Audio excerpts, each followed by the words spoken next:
Hey guys, back with another educational video, and today I wanted to talk about a study that was reviewed in MASS, which is Monthly Applications in Strength Sport.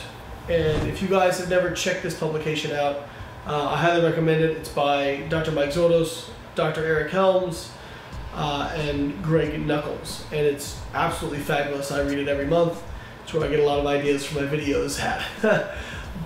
It's great for people who want to understand the science but don't have time to actually break down studies themselves. They took a group of trainers and they had them either train with a power style training, which is a lower percentage of the 1 rep max training for speed, and then had them had a washout period, had them do training more for strength, which would be, low speed, high weight, and they crossed the groups over. And one of the things they found that was really interesting was there were differential responses. Some individuals responded much better to the power style training, and it increased the rate of force development. In the groups that were called the power responders, they increased the rate of force development by like over 50%, whereas the group that was non-responder to that didn't get hardly any increase in rate of force development from the power training.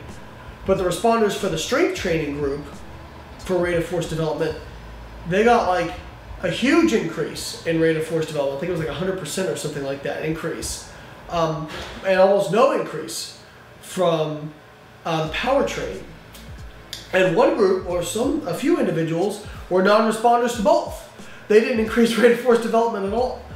And this highlights something that I think is really important, and even I got this wrong for a long time, and Greg Nuckols had a really great quote about it. He said, bros make the mistake that because something worked for them, everyone should do it, or it should work for everyone. And sciencey science bros, i.e. those of us who read scientific studies and then try to apply them, we make the mistake of, because something was better for an average of people, the average of people, or something was better on average, that it should be applied to everyone. And that is not true. So remember that what gets reported in studies are what we call means or averages. And so about 60 to 70% of the population, based on Gaussian distributions of what we know, will respond a certain way to a treatment. And by treatment, I mean whatever intervention you're applying. But there's going to be 30 to 40% of people who respond differentially. So I think one of the things we have to keep in mind is that training should still be a pretty individualized thing. Science is a big blunt instrument. Scientific studies are big blunt instruments. They tell us much more about what not to do than what to do.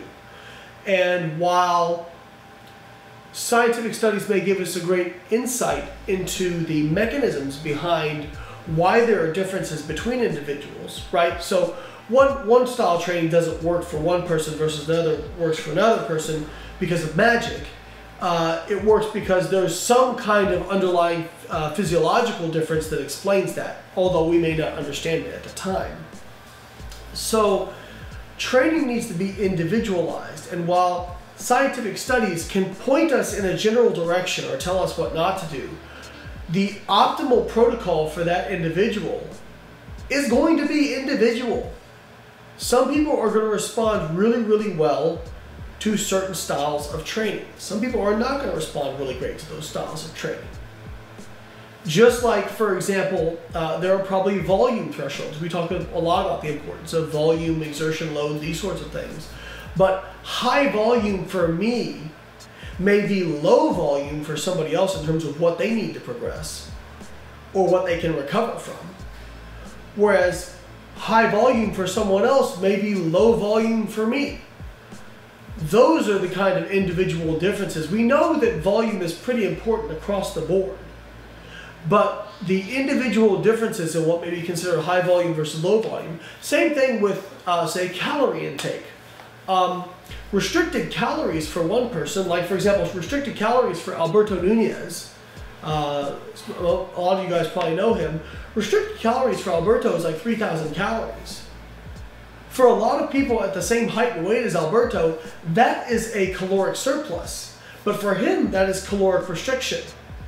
So if we just try to apply and say, well, this study used a 2,200 calorie diet as their calorie deficit, or an 1,800 calorie diet as their calorie deficit, they got these results. Alberto needs to do 1,800 calories a day.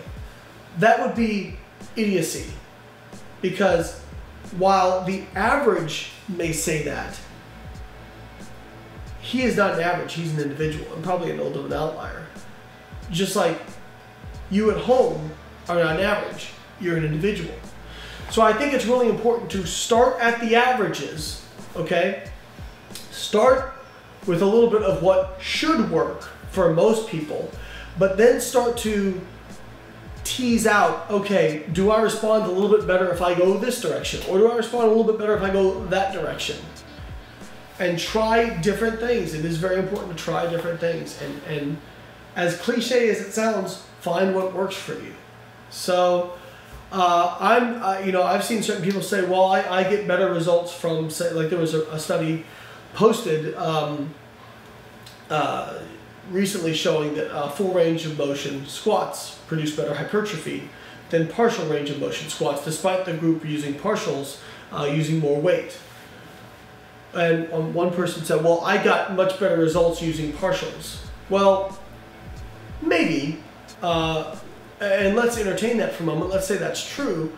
There would be some underlying physiological reason as to why that person got better results from that particular training protocol. But that doesn't mean that everyone will get the same results. And in fact, based on the averages, we know that on the average, people would be worse off. So again, science and scientific studies are big blunt instruments. Coaching, however, is an art form. And that's why the best coaches are great listeners, and they listen to feedback from their clients, and they try to integrate that without letting the clients steer the ship, because then there's no point to having a coach. So I hope this video was useful for you guys.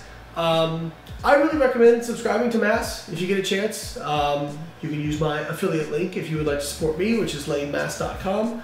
But if not, go direct to their website and subscribe to them, because it is a wonderful publication, and it's just one of the best values out there, in addition to the BioLayne.com subscription. So thanks guys for watching. Like, share the video, and I'll catch you next week.